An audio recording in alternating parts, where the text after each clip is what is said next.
On the sort of vape and concentrates then came next, which again came to the dabbing scene. It's all well and good people using concentrates, but it becomes very, it's like everything, overconsumption comes into play with a lot of people, and there's a big issue now called CHS, which is Cannabis Hypermesis Syndrome. It's become quite common in America over the last 2 years. It's broken the UK in the last year to 2 years with certain people. So people have came down with CHS, and it's actually become so common in the last few months that the NHS have actually addressed it now and put out a care sheet about CHS. CHS, as much as THC is anti-nausea, and when you consume too much of it over such a long period of time, it can actually cause nausea. It can cause serious sickness and serious abdominal cramps. It can cause dizziness. These are some of the main side effects of CHS. Now, the only way to apparently stop CHS is to stop cannabis completely, is the way the NHS are claiming. Now, I know people who have had CHS, and I've read a lot about people who have had CHS. It doesn't seem that you need to stop taking cannabis totally, but you do need to certainly drop your consumption very, very much so. You need to drop it right down to zero for certainly a few days until you're feeling better, and then you need to gradually introduce certain cannabinoids that they're beneficial to yourself, or you feel they're beneficial to yourself over time. Reintroducing those cannabinoids slowly, you'll know if you're getting any side effects again. But again, you shouldn't get any bad side effects within a few weeks if you start reintroducing cannabinoids, if you're not over consuming. I mean, some of these people that are over consuming are maybe eating 4,000 to 5,000 milligrams of edibles a week, and they're consuming maybe 5,000 milligrams of concentrate through dabbing or joints a week. So there's maybe 10,000 milligrams of THC a week. That's serious consumption. That's why this is coming out. It's not like it's just came out of the woodwork. It's a case of just overconsumption. I mean, concentrates weren't available to the degree they are now. Years ago, people were only able to buy flour basically to consume cannabis. Now there's so many different concentrates of different types, as I've explained before in the podcast. And like I say, so many people are just getting carried away with it. And this CHS has just, it's really taken off this last year. It really does seem to have come out of the woodwork. As much as it's been there in America, nobody has really knew about it over here. Where now there is a lot of sort of lads in Northern Ireland who have actually been struck down with it in this last sort of 6 months to a year. So it does seem to be becoming quite common now. That to me is something that needs to be addressed as regards when we're talking about different ways to consume, because it's so easy to consume more certain ways. It's like edibles. People can over-consume edibles, not in that sort of way of danger of catching CHS or things like that, but as regards tolerance, if someone's consuming edibles, if someone smokes a joint, they'll feel that straight away. Same with vaporizing, you'll feel it almost immediately. But when you consume edibles, it takes a while for it to bypass through your system, so it can take maybe half an hour to an hour for you to actually feel the side effects of an edible. So the problem with people taking edibles is they'll maybe take one chocolate and think, that's not very beneficial. 10 minutes later I don't feel nothing, so they'll take another chocolate and they'll think 10 minutes later I still don't feel nothing. They'll maybe take another chocolate. By this stage the first one has just started to hit them, then the second one comes, then the third one comes. By this stage they're laying on the sofa and not able to budge. So this is the problem with over consuming. Tolerance wise, it's a totally different overconsumption as regards CHS. This is people over consuming on a daily basis over months and years, and it just catches up. And that's something I think needs to be, people certainly need to be made aware of, because there's a lot of people in the industry still not aware of CHS. There's a lot of people are starting to catch on to it, but there's so many people unaware of it, and people are getting sick and not realizing why they're getting sick, because as I say, they are consuming such vast amounts of THC. Wow, that's quite scary. I want to ask you more about CHS, like what are the symptoms, but just before I do, could you tell me what is dabbing? As a noob, I have no idea what that means. Okay, dabbing is it's a way to smoke these high concentrate oils. Okay, and like I say, high concentrate oils come in different consistencies and textures, but they basically come between 60 to 95% concentrate. Okay, so people consume these. It's similar to a dabbing would be similar to a bong. People will use what's called a dab rig, which is very similar to a small bong, a shrunken bong.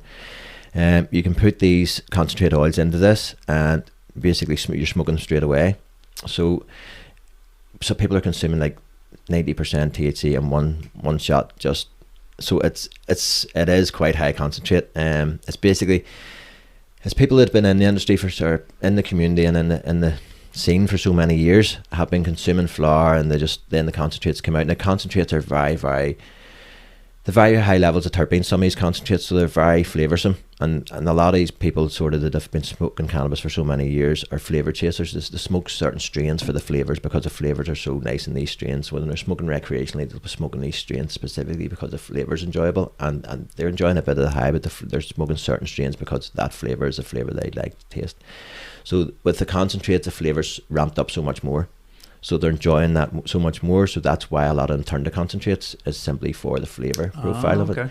Okay, it's not always for the real extreme high. Some of them are going for that flavour profile, but then they're over consuming by that. Well, that was nice. So then your tolerance builds. It's like anything. You start using more of anything, your tolerance builds. Yeah. It's like I tell anyone taking CBD, you should take a break every 5 to 6 weeks for 1 to 2 days. Yes, you might feel a wee bit rough because your ailments will come back, your anxiety, your backache, whatever the case may be, the reason you're taking your CBD. But the thing is, it'll drop your tolerance down to where you're not increasing your CBD use every single day. It's like anything, your tolerance is going to raise no matter what you're taking every day. So if you're doing that, then if you're consuming 10 to 20 milligrams of CBD to keep yourself balanced every day, in 3 months' time, you'll be consuming twice that. So to keep your tolerance down and to save yourself money and to keep consuming less, then you just take a break every 6 weeks. And it's the same with people recreationally. You should do the same. Take a wee tolerance break every now and again. Just drops your tolerance down to where you don't just keep over consuming more and more and more, to where you're at the point of where some of these boys are, where they're smoking a gram of concentrate a day, which isn't cheap either. But again, it's not down to the money, it's down to the health that we're here to discuss. Do you know what I mean? And that's, I think, a big issue for people, because some of these people are consuming maybe a gram of concentrate a day.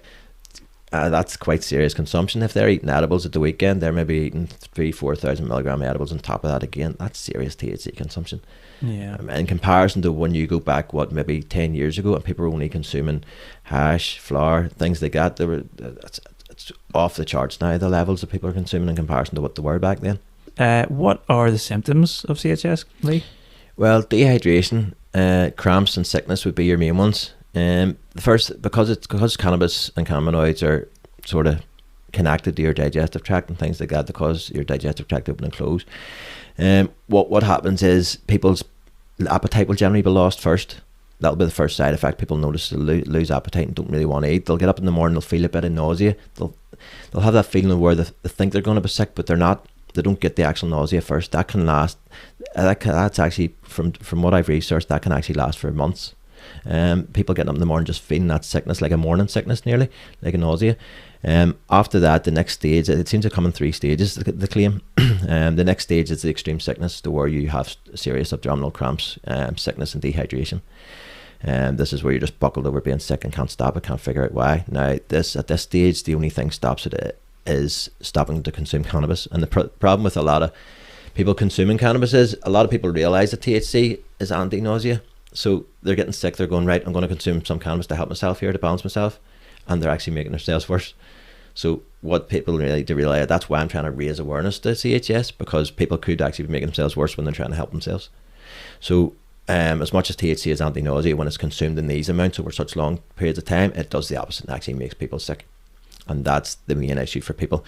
Then the third stage is when they stop cannabis. It takes a while for their appetite to build up again. This can take a few days to a week. Their appetite will take a while to gradually build up to where they have no appetite, don't want to sort of consume food, and that can last up to a week. After that, then things tend to go back to normal. Now, as I say, certain regulatory bodies claim that the only way to stop this is to stop cannabis altogether forever.